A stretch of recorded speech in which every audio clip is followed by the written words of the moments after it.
Assalamualaikum warahmatullahi wabarakatuh. Bismillahirrahmanirrahim. Walhamdulillahirabbil alamin. Wassalatu wassalamu ala asyrafil anbiya'i wal mursalin sayyidina wa nabiyyina Muhammad wa ala alihi wa sahbihi wa man ihtada bihudahu ila yaumiddin. Allahumma la ilma lana illa ma 'allamtana innaka antal alimul hakim. Allahumma 'allimna ma yanfa'una wanfa'na bima 'allamtana wa zidna 'ilman ya rabbal alamin. Allahumma la sahla illa ma ja'altahu sahla wa anta taj'alal hazna idza syi'ta sahla. Allahumma faqqihna fi dinik warzuqnal amala bima nata'allam warzuqnal ikhlasa fil qawli wal amal. Amma ba'du. Para hadirin yang dimuliakan Allah Subhanahu wa taala. Alhamdulillah, pada hari ini kita kembali diberikan kesempatan oleh Allah Subhanahu wa taala untuk berkumpul di salah satu taman dari taman-taman surga yang ada di dunia.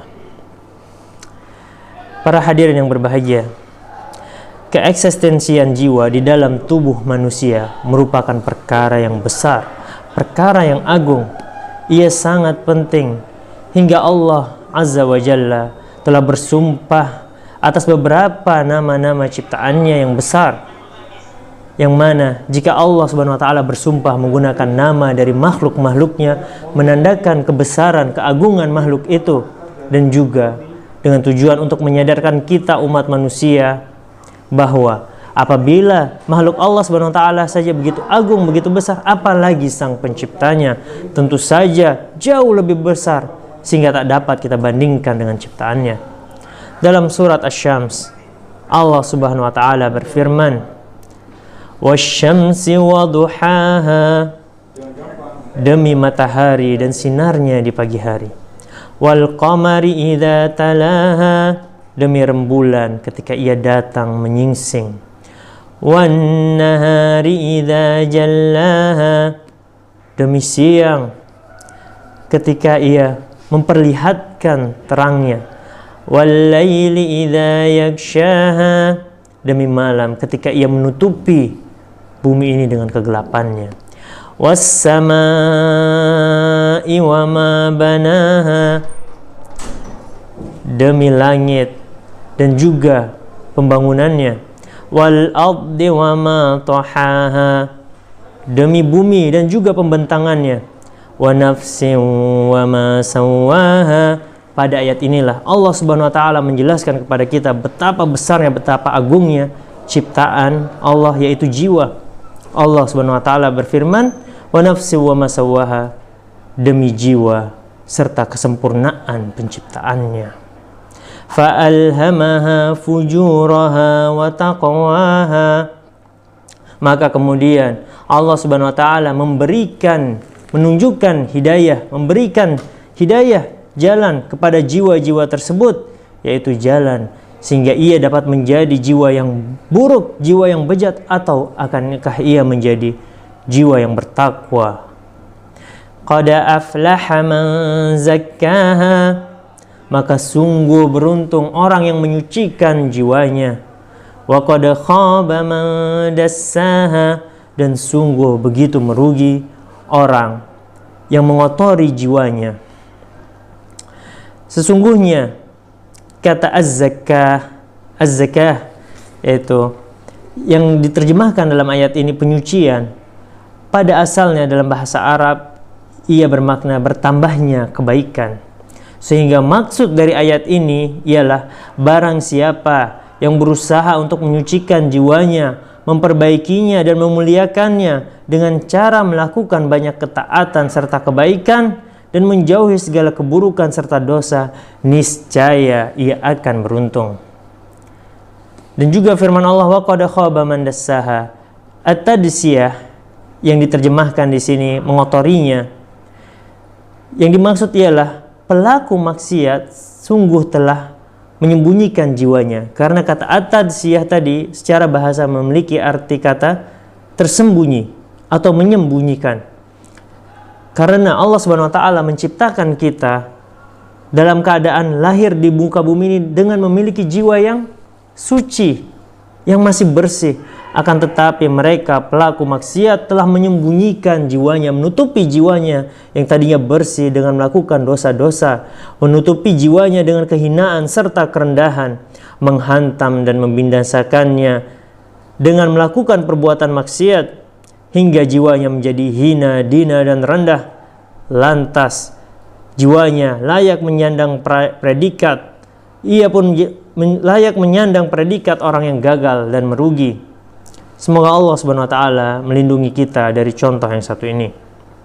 Ketahuilah para hadirin yang budiman, jiwa-jiwa yang mulia hanya ridha melakukan perbuatan paling agung, terhormat dan yang terbaik balasannya. Sementara sebaliknya jiwa-jiwa yang hina, yang rendah akan senantiasa berkubang di lumpur kehinaan, menetap di sana layaknya seekor lalat yang selalu mengerubungi kotoran. Jiwa yang mulia lagi terhormat tidak akan rela dengan segala bentuk kezaliman, kekejian, pencurian dan pengkhianatan, sebab ia memiliki kedudukan yang lebih agung dan mulia daripada kehinaan itu. Sedangkan jiwa yang rendah lagi hina, kondisinya sebaliknya, karena setiap jiwa memiliki kecenderungan kepada hal-hal yang cocok dan selaras dengan sifat dan tabiatnya. Melihat begitu pentingnya penyucian jiwa, maka sudah selayaknya setiap muslim yang sadar terhadap dirinya harus memberikan perhatian besar tentang penyucian jiwa ini dan berusaha keras mewujudkan tujuan mulia tersebut sepanjang hidupnya, agar ia menjadi orang yang beruntung di dunia dan akhirat, sehingga dapat menikmati kebahagiaan yang hakiki. Setiap jiwa memiliki hak pada tubuhnya. Karena itu, setiap muslim wajib memberikan hak jiwanya sebagaimana yang disebutkan dalam sabda Rasulullah sallallahu alaihi wasallam, "Wa inna li nafsika 'alaika haqqan." Sesungguhnya kamu memiliki kewajiban terhadap hakmu yang harus diberikan. Ketahuilah, keliru sekali apabila orang mengira bahwa memberikan hak jiwa itu dengan cara selalu menahannya dari segala hal yang ia inginkan. Karena pada sejatinya Allah Subhanahu wa taala telah menjadikan hal-hal tersebut dibutuhkan oleh jiwa kita secara alami. Begitu pula sebaliknya, keliru orang yang berpikir bahwa memberikan hak jiwa yaitu adalah dengan membiarkan ia menikmati segala syahwat yang ia inginkan, yaitu dengan terus memanjakannya secara berlebihan tanpa menyiasati keinginan hati. Maka dua hal ini bukanlah hal yang benar. Perlu juga kita ketahui, di antara hak-hak jiwa itu ialah agar jiwa tersebut dibersihkan. Dan ketahuilah, tidak mungkin seseorang mampu menyucikan jiwanya melainkan dengan cara yang syar'i dan seimbang sesuai dengan tuntunan Islam dan ajaran Rasulullah sallallahu alaihi wasallam. Yang mana insya Allah pada kesempatan kali ini, pada kajian kali ini, kita akan membahas tentang kiat-kiat dalam menyucikan jiwa. Kita akan masuk pada kiat pertama, yaitu tauhid adalah esensi penyucian jiwa. Tauhid merupakan tujuan utama mengapa Allah Subhanahu wa taala menciptakan kita umat manusia dan juga bangsa jin. Sebagaimana disebutkan dalam firman Allah Subhanahu wa taala, "Wa ma khalaqtul jinna wal insa illa liya'budun." Tidaklah aku ciptakan bangsa jin dan juga bangsa manusia melainkan hanya untuk menyembahku. Ketahui juga bahwa tauhid merupakan inti dari dakwah para nabi dan rasul.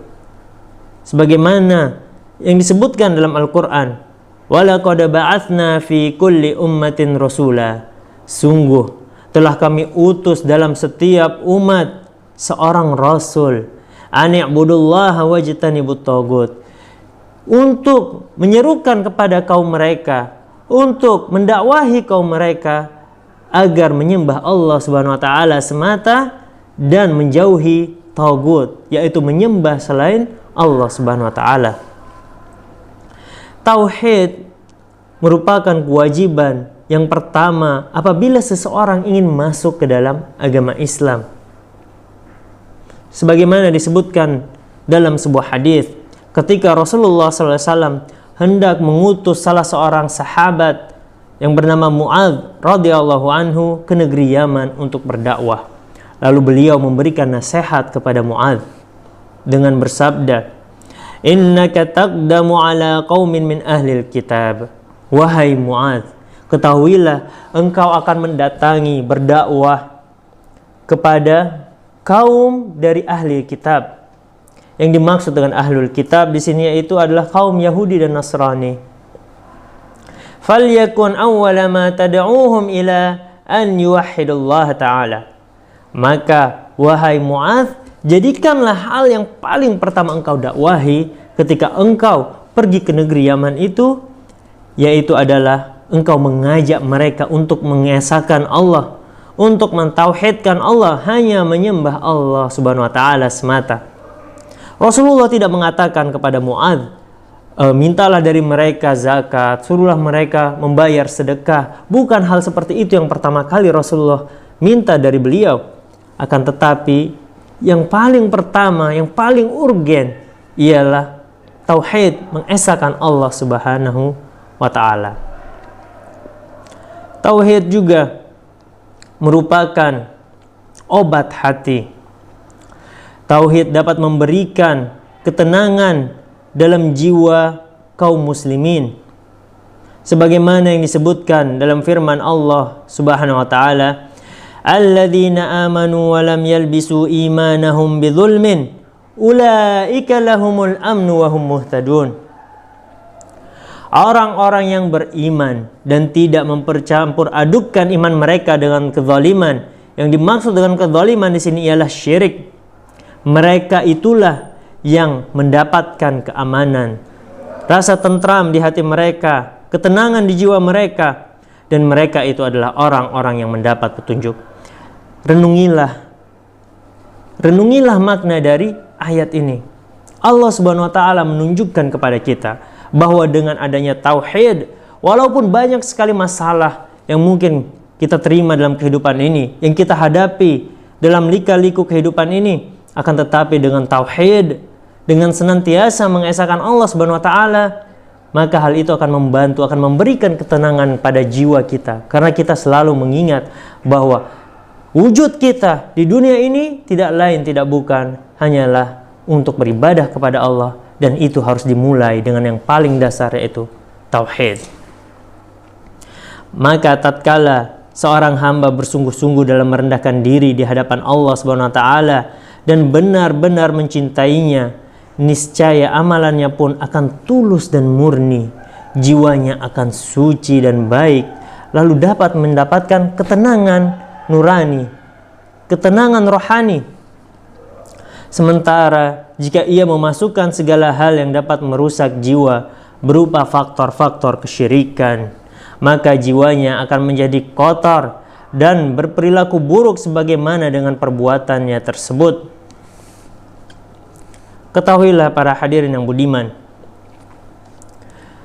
bahwa bagian dari tauhid adalah mengikhlaskan segala amal ibadah kita hanya kepada Allah Subhanahu wa taala. Maka hendaklah kita memperbaiki keadaan hati kita, memperbaiki diri kita, bahwa kita hanya melakukan amal ibadah karena Allah Subhanahu wa taala, bukan untuk mengejar dunia. Karena di antara salah satu contoh-contoh syirik yang tersembunyi, yang kecil, mungkin nyaris tidak diketahui oleh seorang muslim, ia adalah riya, yaitu ketika kita berbuat sesuatu untuk mendapat pujian, agar dikatakan kita baik, agar dikatakan kita orang yang rajin, orang yang saleh, orang yang berilmu. Dan ini bertentangan dengan tauhid. Begitu juga apabila kita melakukan suatu amal ibadah untuk mengejar dunia atau untuk mendapatkan wanita yang kita inginkan. Dalam hadis disebutkan, "Faman kanat hijratuhu ilallahi wa rasulih, fahijratuhu ilallahi wa rasulih." Barang siapa yang berhijrah demi mendapatkan ridha Allah Subhanahu wa taala dan juga demi menolong Rasulnya, maka niatnya akan sampai kepada Allah dan Rasulnya. Akan tetapi, wa man kanat hijratuhu lid-dunya yusibuha, akan tetapi barang siapa yang melakukan hijrah demi mendapatkan dunia yang ia inginkan, aw imra'atin yankihuha, atau demi menikahi seorang wanita yang dia cintai, fa hijratuhu ila ma hajara ilaih, maka niat hijrahnya itu akan sampai kepada hal yang ia niatkan. Artinya apa? Artinya ketika kita meniatkan hal lain dalam amalan kita, maka ketahui bahwa amalan itu tidak akan sampai kepada Allah Subhanahu wa taala. Karena syarat diterimanya suatu amal ibadah salah satunya ialah ikhlas kepada Allah Subhanahu wa taala. Dan mustahil jiwa seseorang menjadi suci kecuali dengan mewujudkan tauhid, yaitu ikhlas beribadah hanya kepada Allah Azza wa Jalla, beramal hanya untuknya. Hal ini berdasarkan firman Allah Ta'ala, ala lillahid dinul khalis. Ingatlah, ketahuilah bahwa hanya kepunyaan Allah sajalah agama yang bersih itu, agama yang bersih dari kesyirikan. Dan jiwa seseorang tidak akan menjadi suci kecuali dengan cara membersihkan hati dari segala bentuk kesyirikan dan berbagai jenis perbuatan yang bertentangan dengan tauhid atau melemahkannya.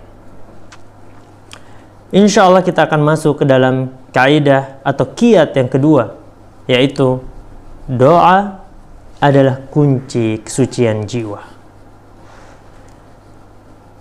Doa merupakan salah satu amal ibadah yang paling utama di sisi Allah Subhanahu wa taala, karena sejatinya doa memperlihatkan kelemahan seorang hamba, kebutuhannya, kerendahannya, ketidakberdayaannya di hadapan Allah Subhanahu wa taala. Serta doa merupakan pengakuan hamba terhadap kekuatan Allah Azza wa Jalla, terhadap kekuasaannya, kekayaannya, dan pengakuan bahwa Allah Subhanahu wa taala tidak membutuhkan siapapun dan Allah Subhanahu wa taala Maha besar. Ketahuilah bahwa doa yang terkabul dapat menyembuhkan penyakit hati dari orang-orang yang memusuhi Islam. Doa dapat menjadi penyakit penyembuh hati dari orang-orang yang tidak suka sama kita, dari orang-orang kafir. Maka apabila doa tersebut dapat menjadi penyembuh penyakit hati bagi orang kafir, maka ia pasti lebih utama untuk dapat menyembuhkan penyakit hati dari kaum muslimin. Karena itu hendaknya kita, jika ingin menyucikan diri kita, hendak juga kita memulai dengan cara berdoa. Doa memiliki pengaruh yang besar dalam terbukanya pintu-pintu kebaikan. Sebagaimana yang dikatakan oleh Syekh Islam Ibnu Taimiyah rahimahullah dalam wasiatnya kepada Abul Qasim Al-Maghribi. Beliau mengatakan, doa adalah kunci segala kebaikan. Setiap kebaikan yang engkau harapkan untuk dirimu sendiri, serta setiap keinginan untuk meraih kebaikan dunia dan akhirat, maka mohonlah, berdoalah kepada Allah Subhanahu wa taala, berlabuhlah kepadanya demi mendapatkan dan menggapai keinginan tersebut.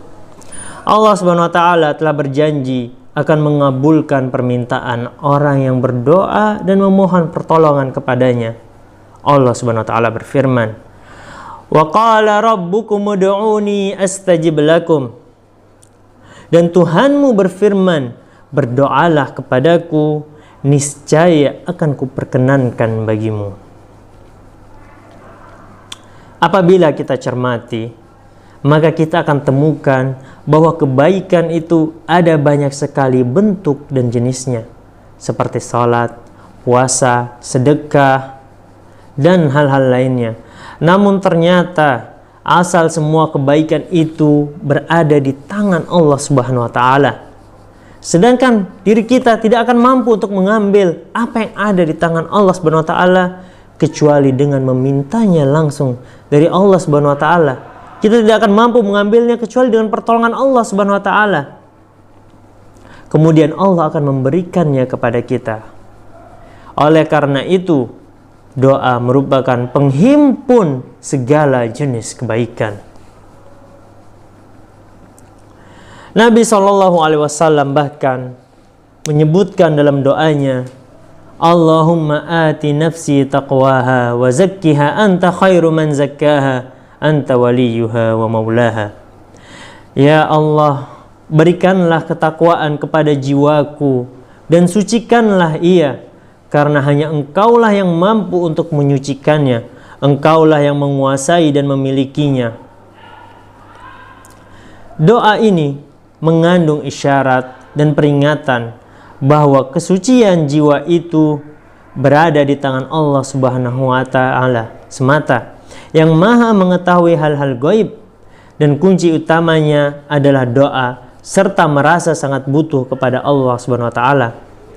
Bila kita perhatikan, Rasulullah SAW merupakan sosok manusia yang paling mulia di muka bumi ini, sosok manusia terbaik yang memiliki hati paling suci.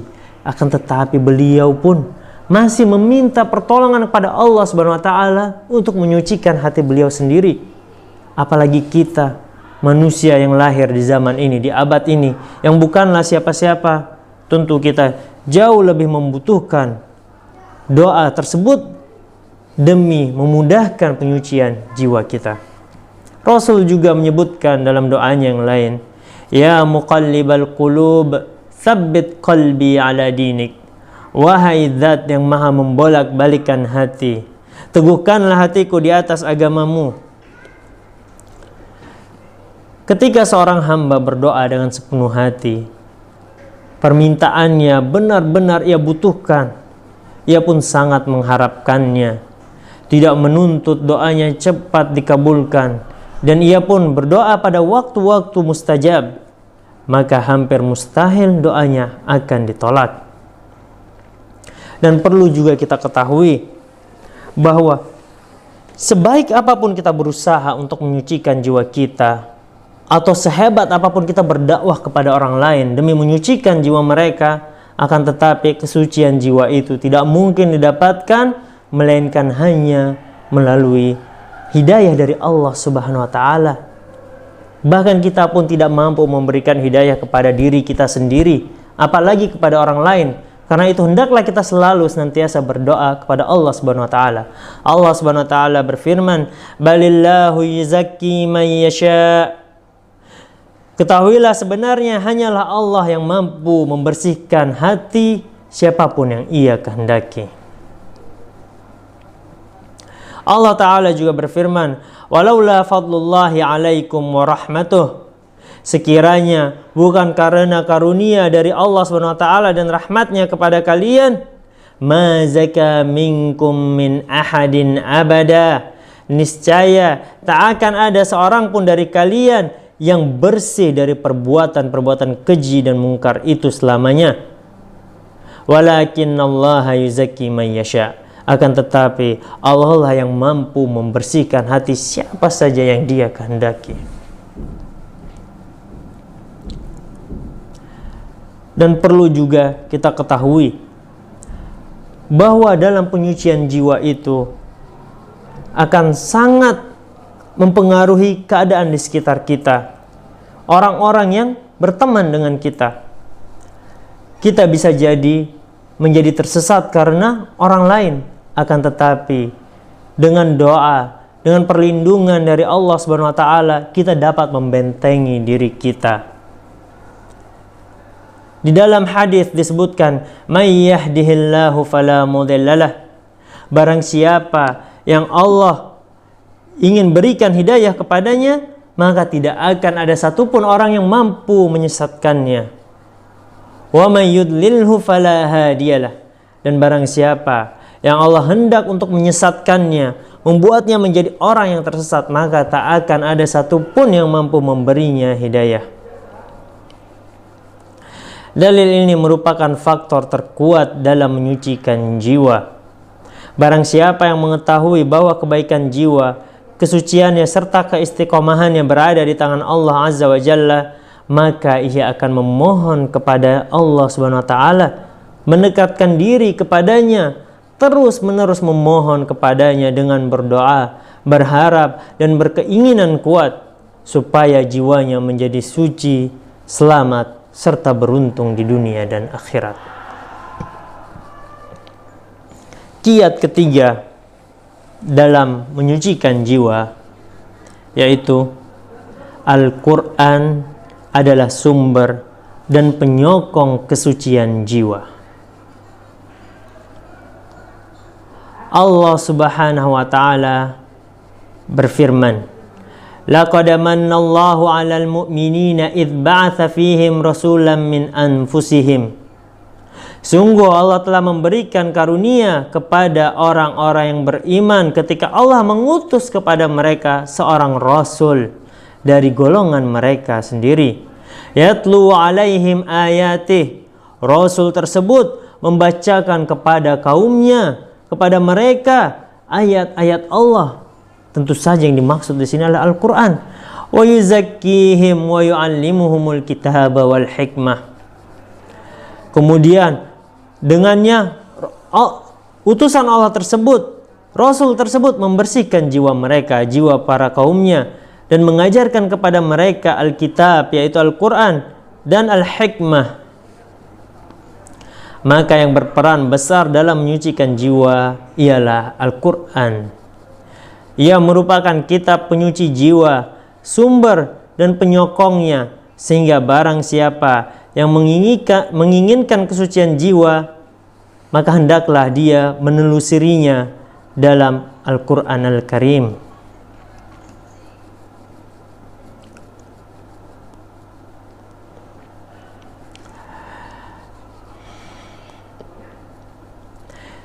Ibnu Abbas radhiyallahu anhu berkata, Allah telah menjamin bahwa orang yang mengikuti Al-Quran tidak akan tersesat di dunia dan tidak akan sengsara di akhirat. Kemudian beliau radhiyallahu anhu membacakan firman Allah Subhanahu wa taala, "Famanittaba'a hudaya fala yadhillu wa la yashqa." Lalu barang siapa yang mengikuti petunjukku, maka ia tidak akan sesat dan tidak pula akan celaka. Allah Subhanahu wa taala juga berfirman, "Ya ayyuhan nas, qad ja'atkum mau'izatun mir rabbikum." Wahai umat manusia, sesungguhnya telah datang kepadamu pelajaran dari Tuhanmu. Yang dimaksud dengan pelajaran di sini ialah Al-Quran, dan wasyifa'ul lima fis sudur, dan ia juga merupakan penyembuh bagi penyakit-penyakit yang berada di dalam dada. Wa huda wa rahmatul lil mu'minin, serta merupakan petunjuk dan rahmat bagi orang-orang yang beriman. Apabila kita memperhatikan, mencermati dengan baik, merenungi ayat ini, maka kita temukan bahwa Al-Quran merupakan obat, penyembuh penyakit hati, penyembuh jiwa yang dapat memperbaiki jiwa umat manusia. Ibnul Qayyim menuturkan, Al-Quran merupakan penyembuh yang lengkap dari penyakit-penyakit hati serta penyakit fisik, baik itu penyakit dunia dan akhirat. Maka orang yang ingin menyucikan jiwanya, menyembuhkan hatinya, memperbaiki perangainya, hendaklah ia membaca Al-Quran dengan sungguh-sungguh.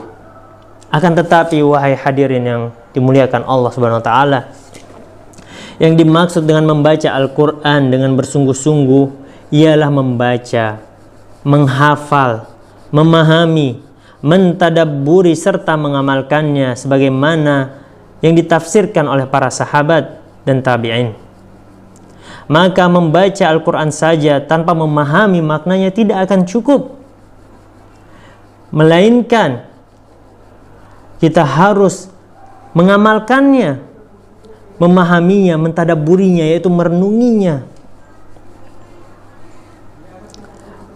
Membaca Al-Quran saja tanpa memahami maknanya atau tanpa mengamalkan apa yang terkandung di dalamnya belum dianggap sebagai tindakan membaca Al-Quran dengan sungguh-sungguh. Oleh sebab itu, Al-Fudail bin Iyad rahimahullah menuturkan, sesungguhnya Al-Quran itu diturunkan agar diamalkan. Akan tetapi banyak sekali manusia menganggap membacanya sama seperti mengamalkannya. Dan jika Allah Subhanahu wa taala memuliakan hambanya karena telah membaca Al-Quran, mentadabburinya, serta berusaha maksimal untuk mengamalkannya, maka ia telah memperoleh bagian terpenting dalam menyucikan jiwa. Kemudian insya Allah kita akan masuk ke dalam kiat keempat dalam menyucikan jiwa, yaitu meneladani Rasulullah sallallahu alaihi wasallam. Allah Subhanahu wa taala berfirman, "Laqad kana lakum fi Rasulillahi uswatun hasanatun liman kana yarjullaha wal yawmal akhir wa dzakarallaha katsira." Sesungguhnya telah ada pada diri Rasulullah SAW itu suri tauladan yang baik bagimu, yaitu bagi orang-orang yang mengharap rahmat Allah dan kedatangan hari kiamat, dan ia banyak menyebut Allah Subhanahu wa taala. Ibnu Katsir menerangkan tentang ayat ini dengan berkata, ayat yang mulia ini merupakan dalil yang kuat mengenai perintah meneladani Rasulullah SAW dalam perkataan, perbuatan, dan keadaannya. Al-Hasan rahimahullah menuturkan latar belakang turunnya kisah ini, atau latar belakang turunnya sebuah ayat dengan mengatakan, sekelompok kaum di masa Nabi SAW mengatakan, sungguh kami mencintai Tuhan kami. Maka Allah pun menurunkan ayat ini, Qul in kuntum tuhibbunallaha fattabi'uni yuhibbukumullah. Katakanlah wahai Muhammad kepada mereka, jika kalian benar-benar mencintai Allah Subhanahu wa taala, maka ikutilah aku. Niscaya Allah akan mengasihi kalian. Mengikuti dan meneladani Rasulullah SAW merupakan bukti kecintaan kita kepada Allah Subhanahu wa taala. Karena apa yang dilakukan oleh Rasulullah SAW merupakan perintah dari Allah Subhanahu wa taala. Serta karena mengikuti serta meneladani Nabi SAW dan meniti jalan yang lurus merupakan kesucian itu sendiri. Maka seseorang tidak mungkin mampu meraih kesucian jiwa tanpa meneladani apa yang dibawa oleh Rasulullah SAW.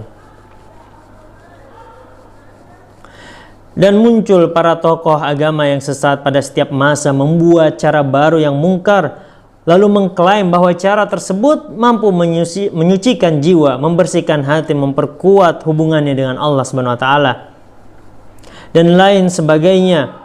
Akan tetapi itu hanyalah klaim yang tidak benar. Mereka menyarankan agar mengasingkan diri dari kehidupan sosial, menyendiri di tempat-tempat yang gelap, mengulang-ulang zikir-zikir khusus yang mereka buat-buat sendiri, dan lafal-lafal tertentu yang mereka akui dapat menyucikan, memperbaiki, mendidik jiwa, serta klaim-klaim palsu lainnya. Ibnu Qayyim rahimahullah, seorang ulama besar, mengatakan, menyucikan jiwa itu lebih sulit dan berat daripada mengobati fisik pada tubuh. Lebih sulit dan berat daripada mengobati penyakit fisik pada tubuh. Barang siapa yang menyucikan jiwanya dengan latihan tertentu, menyiksa diri dan mengasingkan diri, yang mana hal itu tidak pernah dicontohkan oleh para rasul, maka ia seperti orang sakit yang sedang mengobati dirinya berdasarkan pendapatnya sendiri. Lantas bagaimana mungkin pendapatnya lebih manjur dibandingkan pengetahuan seorang dokter? Para rasul dan nabi merupakan dokter hati. Mereka lah dokter-dokter jiwa nurani kita. Maka tidak ada jalan lain untuk menyucikan jiwa dan mengobatinya kecuali dengan menggunakan tuntunan dan cara mereka, serta dengan bersikap patuh dan menerima secara total. Hanya kepada Allah lah kita memohon perlindungan dari penyakit jiwa. Terlebih lagi, semua amalan yang diperintahkan oleh Nabi SAW, semua amalan yang tidak diperintahkan oleh Nabi SAW, maka amal tersebut akan tertolak, sebagaimana yang beliau sabdakan, man amila amalan laisa alaihi amruna fahuwa raddun. Barang siapa yang mengerjakan suatu amalan, amal ibadah yang tidak pernah kami perintahkan, maka ketahuilah bahwa amal ibadah itu tertolak, tidak akan diterima.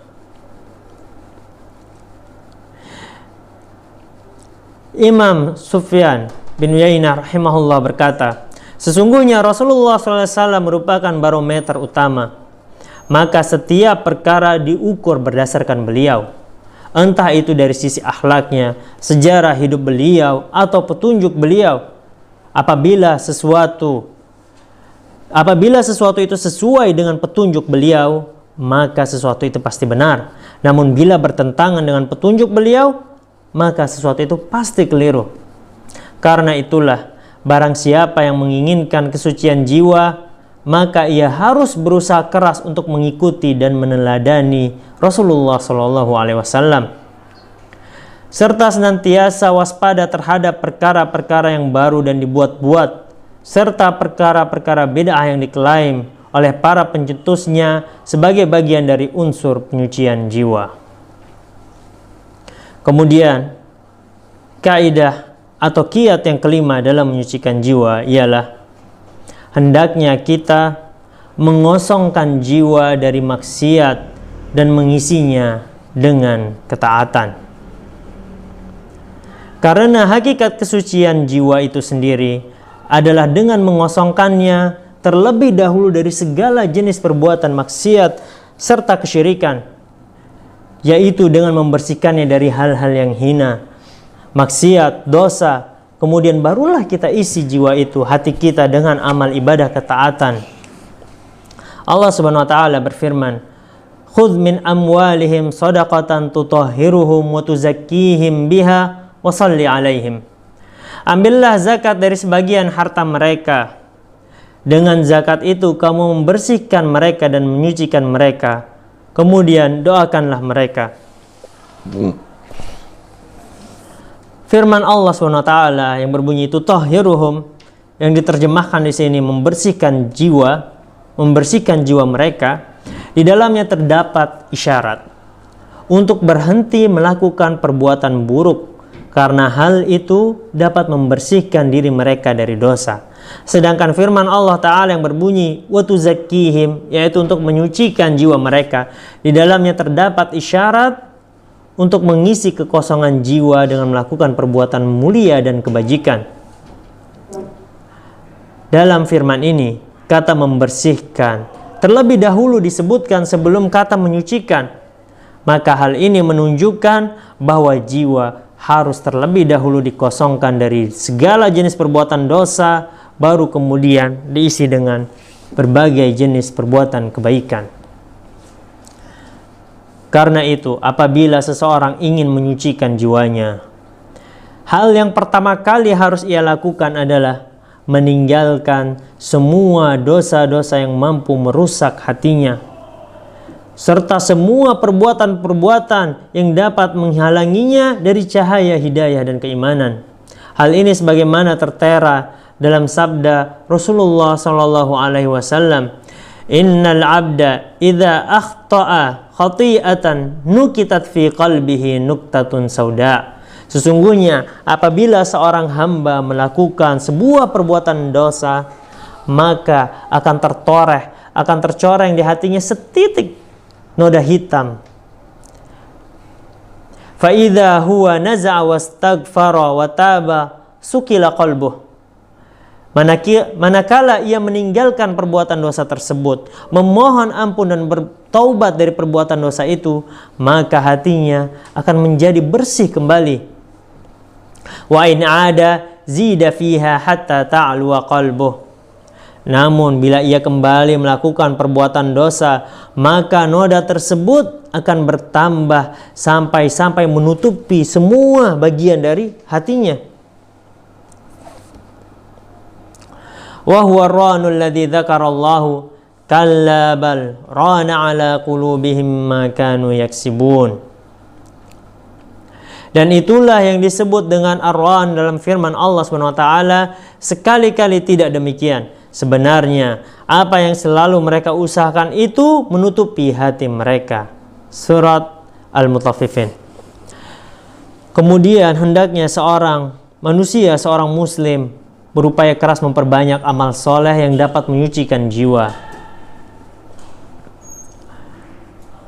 Hal ini sebagaimana tertera dalam firman Allah Ta'ala, walladzina jahadu fina lanahdiyannahum subulana wa innallaha lama'al muhsinin. Dan orang-orang yang berjihad untuk mencari keridhaan, kami, yaitu Allah Subhanahu wa taala, benar-benar akan kami tunjukkan kepada mereka jalan-jalan kami, dan sungguhnya Allah benar-benar beserta orang-orang yang berbuat baik. Karena itu para hadirin yang budiman, menjauhi segala jenis perbuatan maksiat itu lebih utama daripada melakukan perbuatan-perbuatan amal ibadah yang sunnah. Karena menjauhi perbuatan maksiat adalah kewajiban kita, sedangkan amal ibadah yang sunnah itu bukanlah kewajiban, akan tetapi kita diberikan pahala jika melakukannya. Karena itu, apabila kita ingin menyucikan jiwa kita, lihatlah, marilah kita bersama-sama muhasabah diri, mengintrospeksi diri kita. Dosa apa yang sudah kita lakukan saat ini? Apabila kita merasa selalu tidak nyaman, selalu merasa sakit hati, selalu merasa ada penyakit dalam batin kita, ada perasaan tidak nyaman yang terus-menerus mengganggu kita, mengganggu tidur kita, mengganggu pikiran kita, maka hendaklah kita mengintrospeksi diri. Perbuatan dosa apa yang sudah kita lakukan? Perbuatan maksiat apa yang sudah kita lakukan? Kemudian apabila kita ingin menyucikan jiwa kita, menyucikan diri kita, hendaklah kita tinggalkan semua perbuatan dosa itu. Lalu kita ganti perbuatan dosa itu dengan melakukan perbuatan-perbuatan kebajikan, amal ibadah. Ibnu Taimiyah rahimahullah menuturkan, kata tazkiyah yaitu penyucian, sekalipun maknanya secara bahasa adalah berkembang, berkah dan bertambahnya kebaikan, namun kesucian itu sendiri hanya dapat diraih dengan menghilangkan keburukan, sehingga tazkiyah atau penyucian di sini dapat menghimpun semua makna tersebut. Insya Allah pada kesempatan selanjutnya kita akan membahas kembali tentang kiat-kiat dalam menyucikan jiwa ini, karena masih banyak kiat-kiat lainnya yang belum bisa Anda sampaikan pada kesempatan kali ini karena waktu yang mengikat kita. Dan insya Allah pada pertemuan atau pada kajian selanjutnya kita akan membahas kembali kiat-kiat lainnya, dan juga kita akan mereview kiat-kiat yang sudah kita sampaikan pada pertemuan ini. Insya Allah semoga apa yang telah Anda sampaikan di sini dapat menjadi nasihat bagi diri Anda sendiri dan juga antum semua. Semoga apa yang telah kita pelajari hari ini, yang telah kita dengarkan, yang telah kita ulangi kembali bersama-sama dari pelajaran-pelajaran Islam ini dapat menjadi renungan bagi kita semua demi menjadi seorang sosok yang lebih baik untuk menyucikan jiwa kita, untuk menjadi insan yang mulia, karena sejatinya jiwa yang mulia mereka tidak akan ridho terhadap perbuatan yang buruk, dan mereka adalah orang-orang yang beruntung. Barakallahu li wa lakum. Semoga apa yang Anda sampaikan ini dapat menjadi dapat bermanfaat bagi kita semua dan juga dapat bermanfaat bagi orang-orang sekitar kita. Marilah kita bersama-sama mengintrospeksi diri dan menyucikan jiwa kita dengan melaksanakan perbuatan yang baik dan menjauhi segala keburukan, yaitu dengan bertakwa kepada Allah Subhanahu wa taala. Anda cukupkan pertemuan atau kajian pada kali ini, dan marilah kita tutup bersama-sama dengan membaca doa kafaratul majlis. Subhanakallahumma wa bihamdika asyhadu an la ilaha illa anta astaghfiruka wa atubu ilaik. Wassalamualaikum warahmatullahi wabarakatuh.